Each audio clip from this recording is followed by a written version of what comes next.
Relational database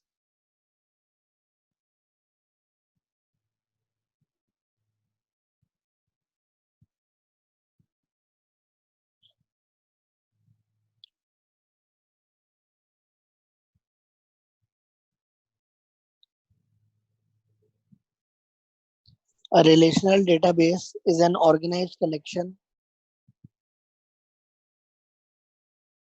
A relational database is an organized collection. Sir ये administration के आगे है ये। जी एडमिनिस्ट्रेशन के आगे नेक्स्ट लाइन है।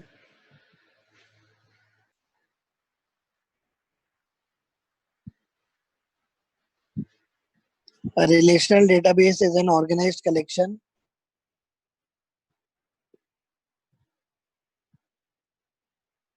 of data items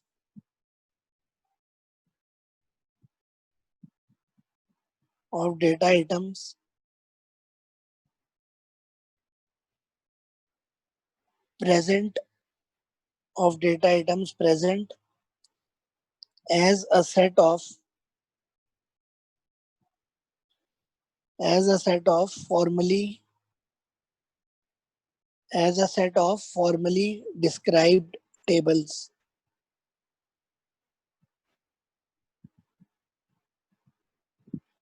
As a set of formally described tables.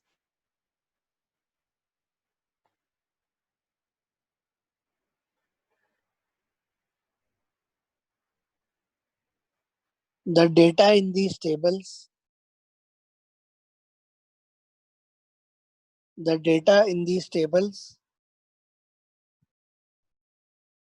can be viewed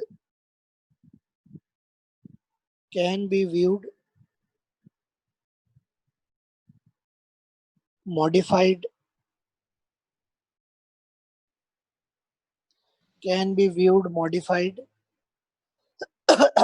and also reassembled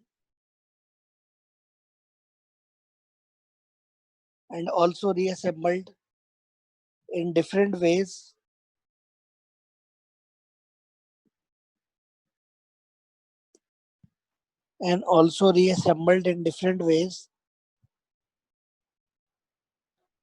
as per the user's requirement.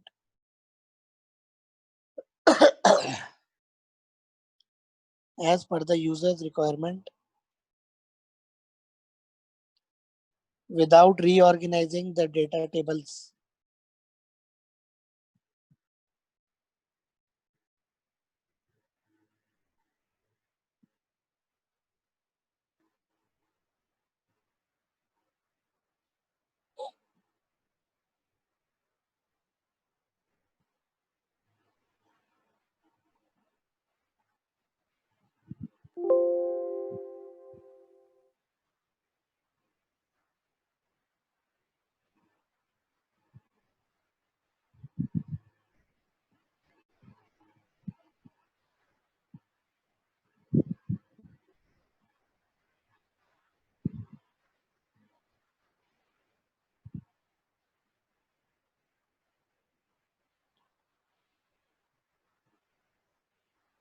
ठीक है, all entries in a table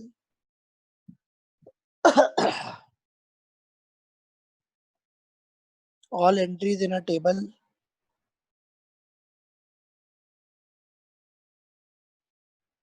are related to one another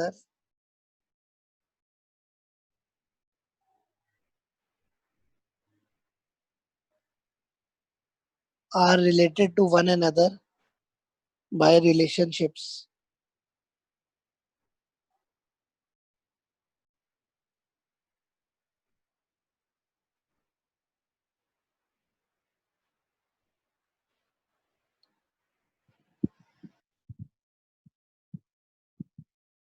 By relationships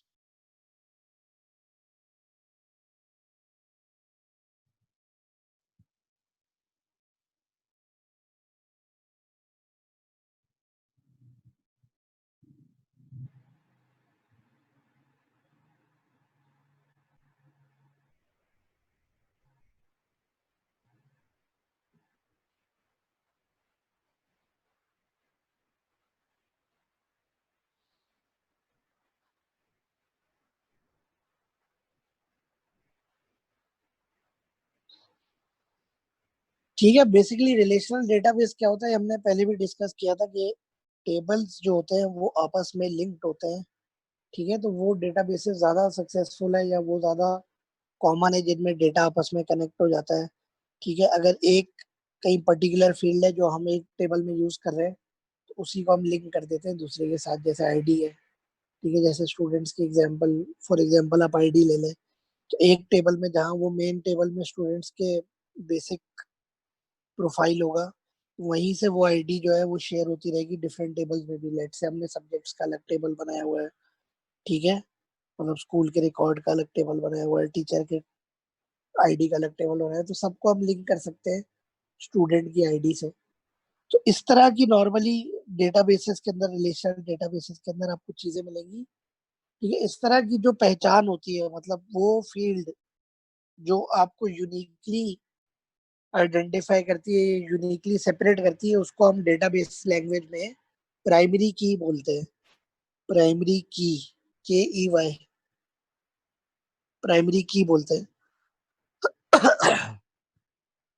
जैसे हमने मिसाल students का table बनाया है, अब students के लिए कौन सी वो इंफॉर्मेशन होगी जो उनको यूनिकली आइडेंटिफाई करेगी। सब्जेक्ट्स तो सारे स्टूडेंट्स ले रहे होंगे डिफरेंट। ठीक है, नेम भी उनका कॉमन हो सकता है, लास्ट नेम भी कॉमन हो सकता है, डेट ऑफ बर्थ भी कॉमन हो सकती है। ठीक है, तो हमें कोई ऐसी फील्ड चाहिए होती है जो उस डेटा को यूनिकली आइडेंटिफाई करे। उस फील्ड को या उस चीज को हम कहते हैं वो प्राइमरी की है। ठीक है, जैसे अगर स्टूडेंट के केस में हम देखें तो उनका जो स्कूल के रिकॉर्ड के अंदर उनका GR नंबर होगा या रजिस्ट्रेशन नंबर होगा, वो यूनिक की होगी, प्राइमरी की होगी। रीजन क्या है कि वो रिपीट नहीं हो सकती या कहीं और आपको नहीं मिलेगी। एक स्टूडेंट का एक दफा जो रिकॉर्ड बन गया, उसको जो नंबर मिल गया, मतलब रिकॉर्ड के हिसाब से GR नंबर मिल गया, वो फिर चेंज नहीं हो सकता, वो स्कूल के रिकॉर्ड में चला गया। तो इस तरह की जो फील्ड्स होती है वो बेसिकली यूनिकली डेटा को आइडेंटिफाई करती है प्राइमरी कीज के कहलाती। ठीक है, तो ये आपको तकरीबन हर टेबल के अंदर मिलेगी, ताकि आप उसको यूनिकली आइडेंटिफाई कर सके। तो हर टेबल की जो प्राइमरी की होती है वो डेटा को सेपरेट करती है। तो रिलेशनल डेटाबेसेस का ये फायदा है कि जब भी आपको कुछ इंफॉर्मेशन निकालनी होगी तो सीक्वल लैंग्वेज मौजूद मौजूद है। सीक्वल आप यूज करके जो है वो रिकॉर्ड उससे निकाल सकते हैं। ठीक है, डेटा निकाल के बाद में उसी की रिपोर्ट जनरेट कर सकते हैं। ठीक है। तो ये फायदा होता है कि टेबल्स आपस में लिंक्ड हो जाते हैं, एक किस्म की रिलेशनशिप फॉर्म हो जाती है। मतलब वो जो फील्ड्स हैं वो आप दूसरी जगह भी, लेट से स्टूडेंट आईडी आपने प्राइमरी की बना दी और फिर वही स्टूडेंट आईडी जो है दूसरे टेबल्स में भी शेयर हो रही है, वो भी उसको एक्सेस कर रहे हैं। तो इस तरीके से टेबल्स आपस में कनेक्ट हो जाते हैं। कनेक्ट होने का ही सबसे बड़ा फायदा होता है हमें जब हम रिलेशनल डेटाबेसेस यूज कर रहे होते हैं। ठीक है, तो ये रिलेशनल डेटाबेस होता है।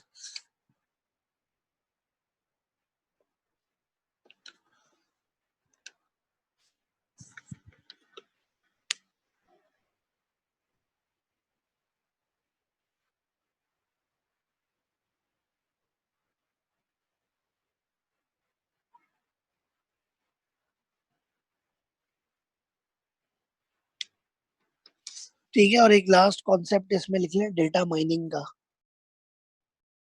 डेटा माइनिंग, DATA डेटा, और mining MINING।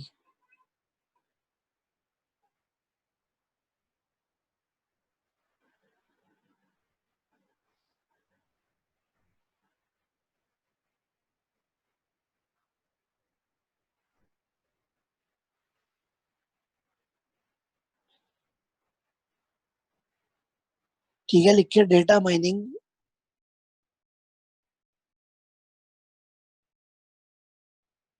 is a type of knowledge discovery.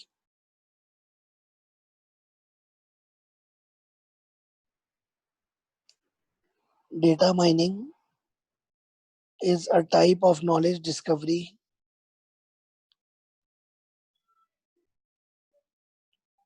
where a program searches a database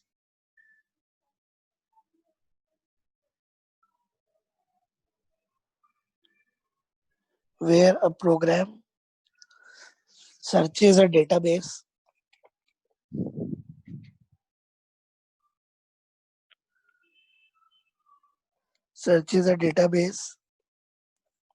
using statistics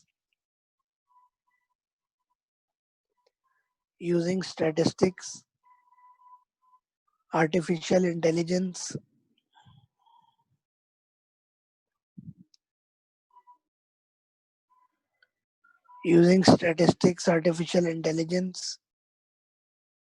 modeling techniques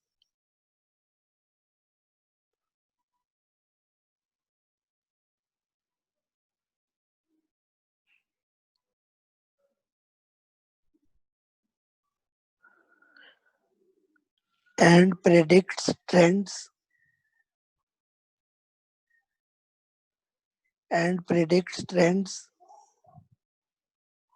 or relationships and predicts trends or relationships that would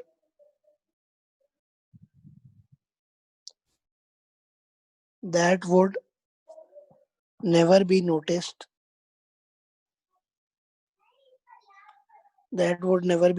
by a human analyst.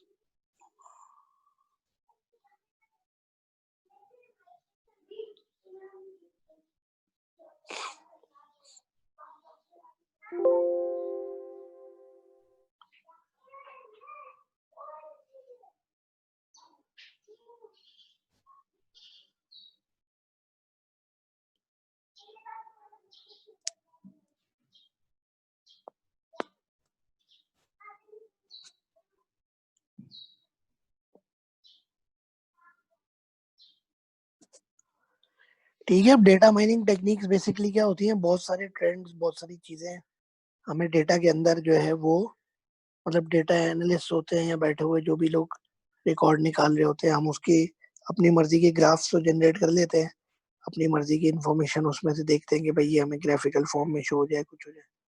पर बहुत सारी चीजें होती है जो data mining के through हम निकाल सकते हैं, मतलब इन डेप्थ हम डेटा को जब सर्च करते हैं, ठीक है, डेटा माइनिंग के थ्रू, तो डिफरेंट स्टैटिस्टिक्स के तरीके, आर्टिफिशियल इंटेलिजेंस के तरीके, मॉडलिंग की डिफरेंट टेक्निक्स होती हैं, उसके थ्रू हम ऐसी रिलेशनशिप्स निकाल सकते हैं जो वैसे हमने नहीं देखी होती।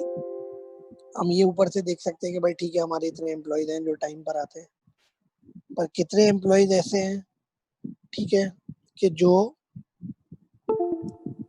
आपका लेट से वीक में 2 ऑफ करते हैं, ये आपको नहीं पता चलेगा, बट डेटा माइनिंग के थ्रू जो है आसानी से ऐसी इंफॉर्मेशन भी आप निकाल सकते हैं। मतलब इन डेप्थ डेटा एनालिसिस होती है एक तरह की, समझ लें, और उसके बाद जो है हम अपनी, मतलब जो भी टूल्स वगैरह यूज करके अपनी मर्जी से हम देख सकते हैं कि भाई ये चीज है। तो डेटा माइनिंग बेसिकली आपको स्टैटिस्टिकली या वैसे अपनी मॉडलिंग टेक्निक्स के थ्रू जो है वो ऐसी इंफॉर्मेशन ला कर देती है कि जो नॉर्मली हम नहीं देख पाते, या चीजें हमसे मिस हो जाती है, या हमने कोई उसके ट्रेंड्स निकालने होते हैं डेटा के, वहां पर डेटा माइनिंग हमें बड़ा सपोर्ट करती है। ठीक है, तो बस ये है टोटल इसमें, और कुछ इतना खास है नहीं डेटाबेस के टॉपिक में।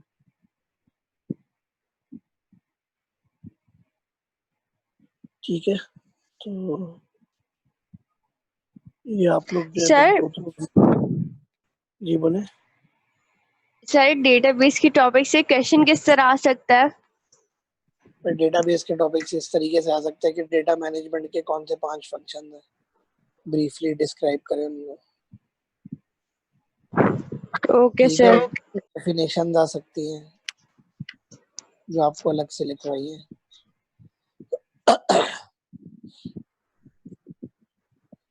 ठीक है, वही बात है, मैंने आपको बताया था कि क्वेश्चन का जो आंसर की डिटेल होती है ना, वो आपके मार्क्स से जज होती है। ठीक है, जितने मार्क्स है उसके हिसाब से आप आंसर बनाते हैं।